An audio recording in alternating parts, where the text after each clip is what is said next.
자, A, B, C, D, E, F, G, H까지 돼 있죠. 그러니까 여기 보면은 이게 B 현장이죠. 이 기준으로 이게 여기 B 현장에도 쭈루룩 똑같이 작성이 됩니다.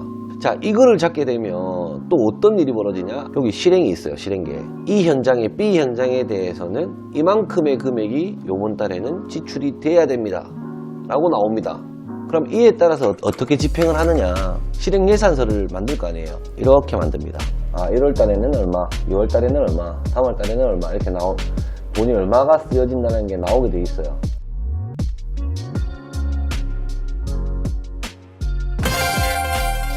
오늘은요, 다른 정보를 공개할 거예요. 공무 파트의 업무인데요. 이 업무가 사실 굉장히 중요하다. 1차 실행 예산 계획 잡고 연간 공정표 작성을 하잖아요. 여기 상세히라고 돼 있어요. 상세히. 이렇게 좀 구체적으로 상세히 작성을 한단 말이에요. 자, 이것만 돼도 이 공사하는데 6억 정도는 들어가겠네. 이 정도는 파악이 된단 말이에요. 그래서 연간 공정표를 작성을 해야 된다는 겁니다. 자, 여기서 끝이냐? 아니죠. 월간 공정계획표를 상세히 적어야 됩니다. 이 내용인데요. 자, A, B, C, D, E, F, G, H까지 돼 있죠. 그러니까 여기 보면은 이게 B 현장이죠. 이 기준으로 이게 여기 B 현장에도 쭈루룩 똑같이 작성이 됩니다. 보면은 21일 날 1층이 끝나죠. 자, 21일 1층이 끝나게끔 돼 있습니다. 여기 이렇게 꾸준히 이렇게 적어가는 거예요. 이게 연간 계획을 보고 월간 계획을 잡을 수가 있다 이 말인 거예요. 자, 이거를 잡게 되면 또 어떤 일이 벌어지냐? 여기 실행이 있어요. 실행 계획. 자, 15일 날 이만큼 나갈 것이다. 28일 날 이만큼 나가야 된다. 그래서 이 현장의 B 현장에 대해서는 이만큼의 금액이 요번 달에는 지출이 돼야 됩니다 라고 나옵니다. 이렇게 되면 재무팀, 공무팀 다 편합니다. 근데 예를 들어서 이 한 주 비가 왔다. 그럼 이게 다음 주로 넘어가게 되는 거죠. 그러면서 집행금액도 다음 주로 넘어가게 됩니다. 연간 공정표에 따라 월간 공정표를 작성한다. 그리고 매일 당일 업무를 체크하여 단체 톡방에 공지를 한다. 소장이 직접 잡은 건축 계획이잖아요. 실행 계획 또는 공정 계획이잖아요. 그러면 이거를 매일 취합해서 매일 올리는 거야, 이렇게. 그건 뭐냐? 큰일 났다. 오늘 슬라브 타설 약속을 했는데 오늘 타설 못 했네. 큰일 났다. 거기서 이제 두 부류로 나뉩니다, 사람이. 어떻게 변명하지? 이렇게 생각하는 소장. 그리고 빨리 해야 되겠다. 빨리 끝내야 되겠다. 최대한 안전하게 빨리 마무리를 해봐야지. 두 번째는 긍정적 반발심을 가지는 분이고, 첫 번째는 변명만 늘어놓는 직원인 겁니다. 여기서 또 이제 인사국가나 뭐 성과표 작성하는데 이제 또 구분이 될 거 아닙니까? 그죠? 이 사람은 굉장히 긍정적인 마인드로 어떻게든 책임을 지고 끝까지 하려고 하는구나. 또는 이분은 어떻게든 변명만 하려고 늘어놓는구나. 이게 안 된다고 말하는 습관 때문에 이게 계속 안 된다는 보고서만 쓰는 그런 상황이 생기는 거죠. 당월 집행되어야 하는 지출 계획이 나왔다면 그 금액에 해당하는 금액만큼 클라이언트에게 기성 청구한다. 다른 회사는 어떨지 몰라요. 계약금 얼마, 중도금 얼마, 잔금 얼마 이렇게 받는 분들도 계시고, 계약금 얼마에 중도금 3번 끊어서 받고 잔금 얼마 받는다 라고 하든지. 이렇게 되는데 저희 회사 같은 경우에는 매달 우리가 일한 만큼 청구를 하고 우리가 일한 만큼 돌려받아요. 자, 그렇기 때문에 이게 들어가는 비용만큼 청구를 하게 되는 거죠. 자, 이까지만 해도 운영이 굉장히 쉬워져요. 운영이 쉽다기보다 조금 간편해집니다. 그러면 공무팀이 이 많은 현장에 대해서 내용을 취합하고 각 현장별로 왜 이 금액이 들어가는지 계약서를 보면서 이 금액 주기로 돼 있구나, 저 금액 주기로 돼 있구나, 또는 이거는 왜 벌써 돈을 줘야 되지? 그러면 이제 소장한테 전화해서 이 공사 들어가려면 2달 정도 더 있어야 되는데 왜 벌써 해야 됩니까? 라고 얘기를 하면 지금 발주 넣으면 한 달 뒤에 공사가 가능하다라고 얘기를 해서 집행 요청을 넣은 거다 뭐 이렇게 얘기할 수도 있고, 지금 만들어야만 그때 공사가 가능하다 이렇게 얘기할 수도 있고, 그 사항에 따라서 조금 기타 사항이 변동될 수는 있겠죠. 자, 그런 다음에 각 현장별로 기성청구를 얼마씩 해야 되겠다라는 거를 기성청구서를 만들고 공무팀에서 취합된 게 재무팀에 딱 올라와요. 자, 재무팀에 올라오면 재무팀이 저번 달에 지출이 됐는데 이번 달에 왜 또 지출이 되는지 좀 확인을 해보세요 라고 얘기를 하든지, 이렇게 또 공무팀하고 재무팀하고 커뮤니해 가지고 또 결과를 제출을 합니다. 결과가 나오면 그 결과 보고를 재무이사한테 얘기했죠. 집행이 순조롭게 이게 돼야 되는 상황이면 다 맞는 내용이다. 아니면 재무이사도 헷갈리는 게 있어요. 재무이사는 돈 쪽에 일하시는 분이기 때문에 현장을 어느 정도 다 파악은 하고 있어도 저보다는 잘 모를 수밖에 없잖아요. 그럼 저한테 와요. 예를 들면 이 공사가 들어가는데 물량이 이만큼 들어가는데 이 공사 비용이 너무 비싼 거 아닙니까? 뭐 이렇게 얘기할 수도 있고, 이 공사 금액 이거는 조금 높은데 이 높은 이유가 제작기간하고 재료의 공급이 좀 부족해서 금액이 올랐기 때문에 이 정도 금액을 줄 수밖에 없다, 이렇게 보고를 하든지. 아리송한 거는 이제 이렇게 해결하고 본인 사인을 하죠.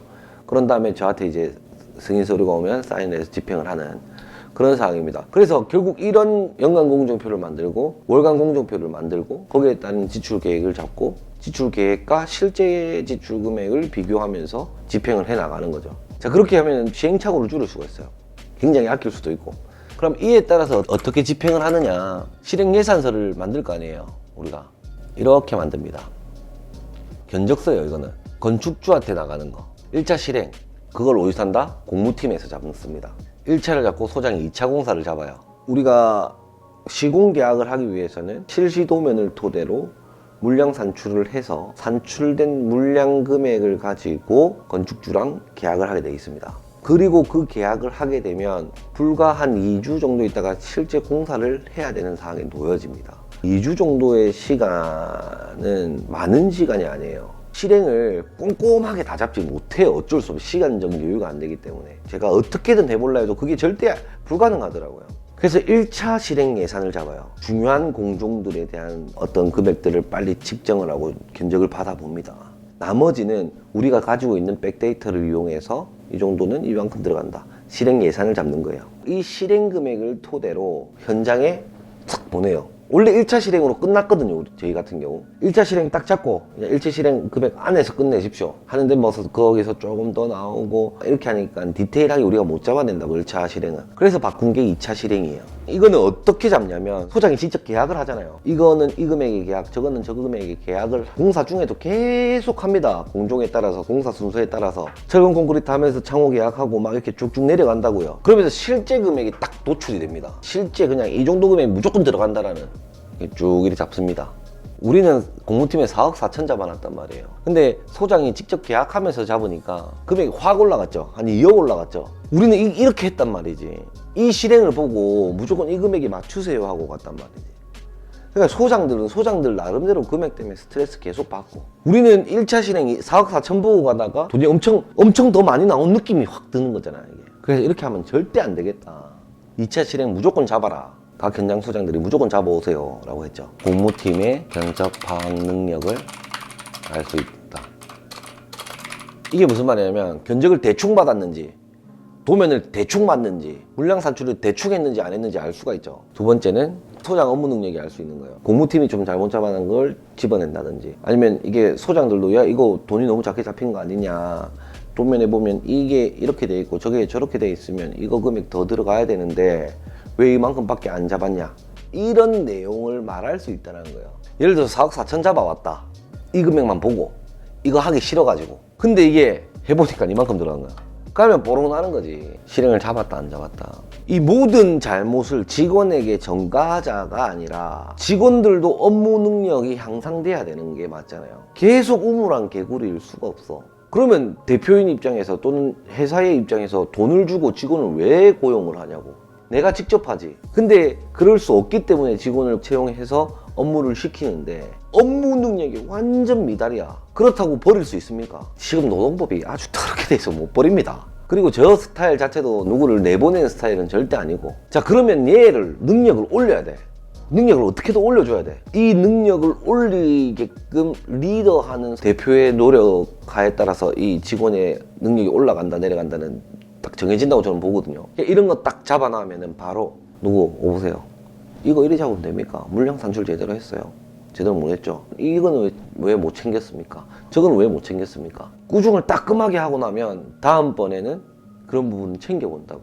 그렇게 되면 좀 능력들이 상향 평준화되지 않겠냐는 겁니다. 자, 개개인의 업무 능력이 향상되면 이런 것들을 무리 없이 할 수 있는 그런 상황이 오겠죠. 자, 그렇게 됐을 때는 당연히 회사가 돈을 버는 거겠죠. 한번 볼게요. 실행 예산 이렇게 잡았는데 소장이 잡아온 건 이거예요. 그러면 소장이 이거 빈칸으로 두는 게 아니고 이렇게 딱 잡아온다고. 예를 들어서 철근 콘크리트 공사하는데 1월달에 얼마, 2월달에 얼마, 3월달에 얼마, 4월달에 얼마, 5월달에 얼마, 6월달에 얼마, 7월달에 얼마를 내야 됩니다 라고 이렇게 잡아온다고. 그러면 이 1월달에 얼마 나가는지 여기 밑에 합계가 이렇게 나오게 돼 있죠. 아, 1월달에는 얼마, 2월달에는 얼마, 3월달에는 얼마 이렇게 돈이 얼마가 쓰여진다는 게 나오게 돼 있어요.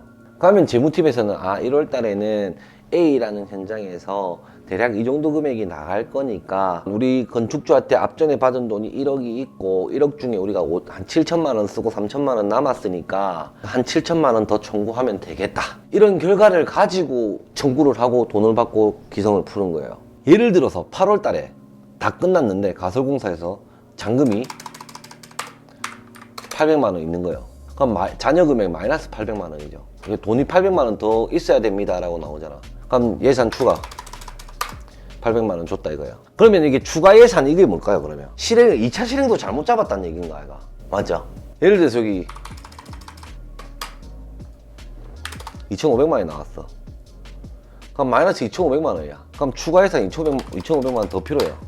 그러면 여기 추가 예산이 자꾸 잡히면 잡힐수록 회사에서는 마이너스가 되죠.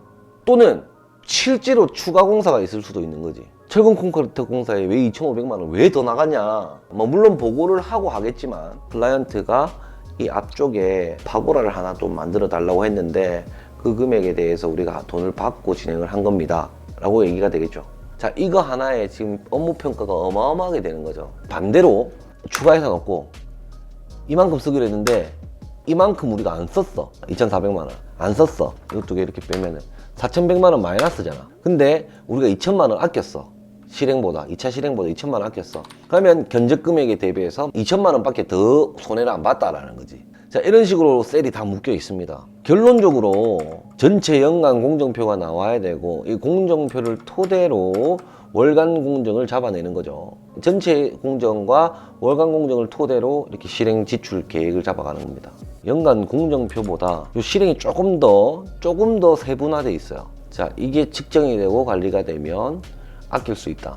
자, 그래서 이런 개선 방안들을 업그레이드 시키면서 우리 업무도 향상될 거라고 저는 생각을 하고 있고요. 이 업무 향상을 시켜야만 회사에서 이윤도 많이 벌어갈 거라고 저는 생각을 합니다. 한마디로 요약할게요. 직원의 무능은 대표의 리더십에 따라 달려있다. 직원이 못하는 이유는 문제점 파악을 빨리 못하고 좋은 길로 인도할 수 있는, 업무 향상의 길로 인도할 수 있는 대표의 업무 파악 능력이 떨어진다. 그래서 잘못된 부분 빨리 파악해서 좋은 길로 선도할 수 있도록 대표의 자질이 중요하다라는 거. 요번에 이거 하면서 저는 공부를 조금 많이 했고, 계속 이제 나무라기보다는 이유를 명확하게 제시하고 이렇게 돼야만 이런 결과물이 나온다라는 거를 충분히 이해할 수 있게끔 설명해주고 끌어당기고 좀 밀어주고 당겨주고 하는 대표의 역할이 중요하다라는 생각이 됩니다. 자, 그래서 이번 영상 마치도록 하고요. 다음번에는 이제 어떻게 해서 이 금액을 청구를 한다라는 그런 서류를 제가 또 드릴 수 있도록 할 테니까요. 클라이언트도 당장 내일 돈 주세요 이러면 돈 못 주잖아요. 클라이언트한테 그런 걸 주나하면은 클라이언트가 맨날 생각하고 있을 거 아니에요. 아, 다음 주 얼마 줘야 된다고 그랬지. 이번 달 몇째 주에 얼마 줘야 된다 그랬지. 이런 생각을 할 수 있게 되는 겁니다. 다음 시간에 또 만나도록 하고요. 제일 서두에 말씀드렸다시피 구독 좀 해주시고 부탁 좀 드리겠습니다. 구독과 좋아요, 알람 설정까지 부탁드리겠습니다. 감사합니다. 저번 시간에 얘기했듯이 실행이 가장 중요하다. 연간 공정을 잡고 월간 공정을 잡고 실행을 잡는다고 말씀을 드렸는데, 그거를 토대로 또 연간 실행 계획을 또 잡을 수 있어. A 연장, B 연장, C 연장, D 연장에 매월 몇째 주에 돈을 어떻게 받을래? 건축주한테. 이렇게 계획이 나옵니다. 그럼 A 현장일 때 건축주한테 이렇게, D 현장 클라이언트한테 1월 첫째 주에 이만큼 필요하고요, 2월 넷째 주에 이만큼 필요하고요, 3월 첫째 주에 이만큼 필요하고요, 4월 넷째 주에 이만큼 필요합니다 라고 건축주한테 미리 통보할 수 있는 그런 경우도 생깁니다.